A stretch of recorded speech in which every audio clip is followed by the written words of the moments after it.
ओम नमो भगवते रुद्राय। ओम नमस्ते रुद्रमन्यवहुतोतैषवे नमः। नमस्ते अस्तु दर्पणे बाहुभ्यामुदते नमः। यातयिषु शिवतमा शिवं बभूवते धनुः। शिवा शरव्या यातवतया नो रुद्रमृडय। याते रुद्र शिवा तनूरघोरा पापकाशिनी। तया नस्तनुभाषन्तमया गिरिशन्ताभिचाकशीः। या मे शृङ्गिरिशन्तहस्ते बिभर्षस्तवे। शिवां गिरित्रतां कुरु माहि गुंसे पुरुषं जगत। शिवेन वचसा त्वा गिरिशाचा वदामसि।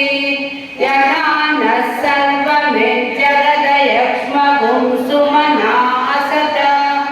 अद्यवोचदधिभक्ता प्रथमो दैव्यो विशक। अहेगुश्च सर्वा जम्बयन् सर्वा आश्चर्यातु धान्यः। असौ यस्ताम्रो अरुण उत बभ्रुः मङ्गलः। ये चे मागुं रुद्रा अभितो दिक्षुश्रिता सहस्रशो वै शागुं हेरयीमहे। असौ यो वसर्पति नीलग्रीवो विलोहितः। उदैनं गोपा अदृशन्नदृशन्नुदार्यः। उदैनं विश्वा भूतानि सदृष्टो मृडयातिनः। नमो अस्तु नीलग्रीवाय सहस्राक्षाय मीदुषे। अतो ये अस्य सत्त्वानो हन्तेभ्यो परन्नमः। प्रमुञ्च धन्वनस्त्वमुभयोराग्नियोर्जां। याश्च ते हस्तैषवः पराता भगवो वप। प्रभुं सहस्राक्षशतेषु दे। निशीर्य शल्यानामुखा शिवो न सुमना भव। विद्यं धनुकपर्दिनो विशल्यो बाणवागुं उत। अनेशन्नस्यैषव आहुरस्य निषङ्गतिः।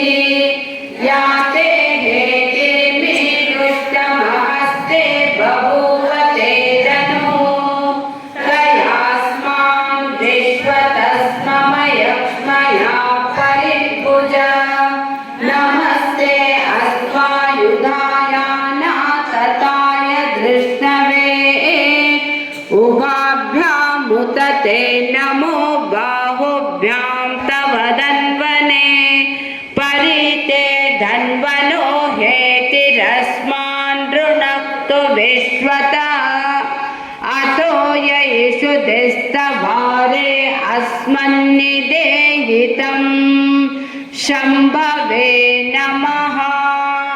नमस्ते अस्तु भगवन् विश्वेश्वराय महादेवाय त्र्यम्बकाय त्रिपुरान्तकाय त्रिकाग्निकालाय कालाग्निरुद्राय नीलकण्ठाय मृत्युञ्जयाय सर्वेश्वराय सदाशिवाय श्रीमन्महादेवाय